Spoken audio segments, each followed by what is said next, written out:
আসসালামু আলাইকুম, সবাই কেমন আছেন? আশা করি ভালো আছেন। তো আজকে আমি কী রান্না করবো সেটা আপনাদের শেয়ার করলাম। তো এই যে দেখেন লাউয়ের ঝাঁক, এটা হচ্ছে এটা আমার শ্বশুর লাগিয়েছে।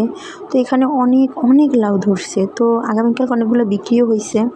তো আমি এখান থেকে আজকে লাউ শাক কেটে নিলাম। এই যে দেখেন আমি এটা রান্না করবো, আজকে চিংড়ি দিয়ে ঝোল করব।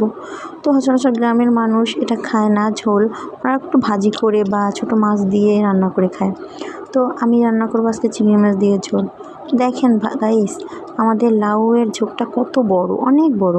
আর এর ভিতরে অনেক লাউ আছে, যা বলার বাহিরে।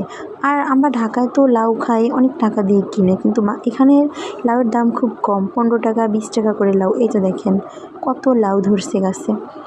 তো আমার ভিডিওটা কেমন হয়েছে প্লিজ বলে যাবেন, লাইক কমেন্ট শেয়ার করবেন। যারা সাবস্ক্রাইব করেন না তারা সাবস্ক্রাইব করে পাশে থাকবেন। তো এই যে দেখেন তানভীর আমার সাথে লাউ কাটতে চলে এসছে। তো দেখেন মানে আসলে গ্রামের দৃশ্যগুলো দেখতে অনেক সুন্দর। তো আল্লাহ হাফিজ, সবাই ভালো থাকবেন, পাশে থাকবেন। আপনাদের ভালোবাসা ছাড়া আমি তো সামনে আগাতে পারবো না। তো বেশি বেশি করে লাইক কমেন্ট শেয়ার করবেন এবং সাবস্ক্রাইব করবেন। আল্লাহ হাফিজ সবাইকে, আসসালামু আলাইকুম।